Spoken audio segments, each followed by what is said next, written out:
Hi, this is Sex Band here. Today, I want to talk about music and recovery from abuse. Specifically, I'll be speaking to survivors of childhood abuse and how an understanding of music can change your life. What it comes down to is understanding that music is about conflict and resolution. In music, the conflict is among the notes. And in recovery, the conflict is between your symptoms and your life, such as fear being in conflict with healthy relationships, sadness being in conflict with living your best life. If we look at music as a metaphor and a guide for life, then an understanding of music in terms of conflict and resolution can set a path for a strong recovery. But before we can make sense of that, we need to lay down just a little bit of groundwork. We're going to talk about scales, keys, and chords, but don't worry, I'll make it easy. But first, we're going to talk about what I mean by music being about conflict and resolution. When I say conflict, I mean dissonance. And when I say resolution, I mean consonance or harmony. Dissonance is when notes are not harmonious, or the frequencies are in conflict. And there are different degrees of dissonance between notes. And the same goes for consonance. Consonance is when the notes all work together, and there are degrees of harmony between notes. So music is about creating conflict between notes with degrees of dissonance, and resolving it with consonance, conflict, and resolution. So how does this work in the music we listen to? I'm going to explain using a piano, because I think we all know what a piano looks like and sounds like. We'll start with consonance. The most consonant you can get on a piano is something called an octave. It sounds like this.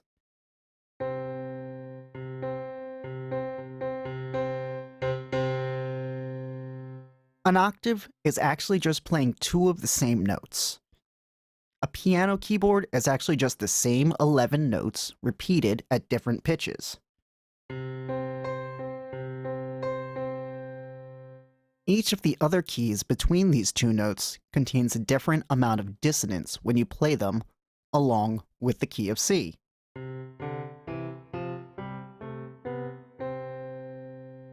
So we'll think of C as our starting point.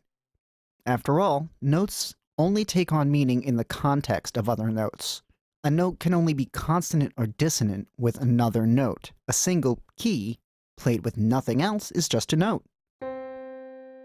It's pretty, but it doesn't mean anything. But if you add another note, you get consonance, or dissonance. Make sense? You need two notes, at least, for there to be context for any single note. So, again, we'll think of C as our starting point. Now, as I said, the keyboard has 11 notes to choose from, but you can't really write a song just hitting any notes. You need a scale. A scale is technically any grouping of notes, but for our purposes, we'll be talking about two specific types of scales, major and minor scales. You've probably heard that before. And the good news here is that even if you've never taken a music lesson in your life, but you've seen a piano, you can already play the two scales we're going to be talking about. The C major scale is all the white keys if you start on the C key. All you do is just play the white ones. It includes 7 notes. These notes include a varying degree of dissonance compared to C. When you play it, the C major scale sounds happy and bright. You're probably already familiar with it. Now let's show you another type of scale. We'll choose the A minor scale.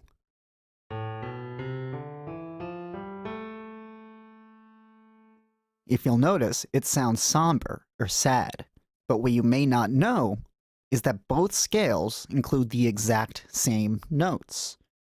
But then why does one scale, C major, sound happy and bright, and the other scale, A minor, sounds sad or somber? And the answer is it's the starting points. C major uses the same piano keys as A minor, but has a different starting point. So if you play just the white keys starting with C, The notes have less dissonance between them, but if you play just the white keys, starting at A, you get a little more dissonance early on. That's right here. Versus, here's an example of the same interval, or distance between notes in C major and A minor. C major, A minor. So here you have two totally different outcomes, but the same basic parts. And it's all based on where the dissonance is introduced compared to the starting point. If you have conflict early on in the scale, you get a sad sound. If you have less conflict early on in the scale, you get a happy sound. You may already be seeing the metaphor I'm getting at. A life with less conflict at the start will take on a different feel or tone than one with more conflict at the start. As survivors of childhood abuse, your life started with a little more conflict than others. Your life is like a minor scale, and while a major scale also does have conflict, someone with a major scale life has a bit of a different feel to it. But before we can bring this all together, we'll need to cover one more thing. And that thing is resolution. In music, we start with the main note of a scale. Again, we're going to be talking about C in the case of C major. We get farther from C and introduce notes with different degrees of conflict against C.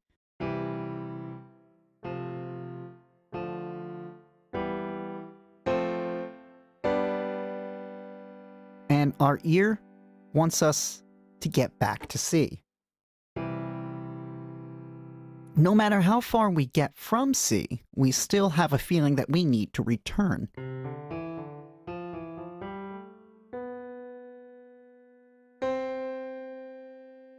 We need to resolve the conflict the melody has created. And music has a word for this when you resolve the conflict created by the notes. It's called a cadence. When you resolve disharmony by returning to the most stable point in your scale, the first note, that's called a cadence.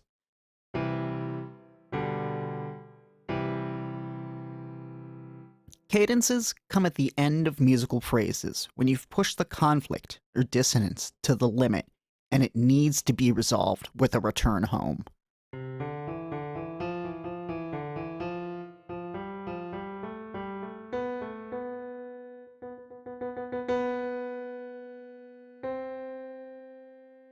At the end of every melody, before you can begin another melody, you need to have a cadence or the song won't make sense. There are different types of cadences, of course, but you can think of them as the payoff at the end of a song or phrase. A cadence lets you bring conflict to an end and start something new. So what do we have here? An understanding that every melody, every life, has conflict, and that every conflict expects resolution, and that some melodies or some lives begin with more conflict than others. You may be thinking about someone whose life has less conflict, whose life is more stable. Wouldn't my life be easier if I had been a major scale, bright, happy, instead of sad and somber? After all, C major and A minor use all the same notes, all the white keys, and the only difference is how they start out. So I could reasonably assume if I hadn't been abused, I would have had a brighter and happier life. And for years, I was jealous and angry about this. But here's the thing about a minor scale. It's responsible for some of the most beautiful melodies out there. If music is about conflict and resolution, then a scale with more conflict has greater resolution, greater payoff. There's a depth and beauty to be found in resolving conflict. Your recovery is a melody. A path from dissonance to harmony, a path from conflict to resolution.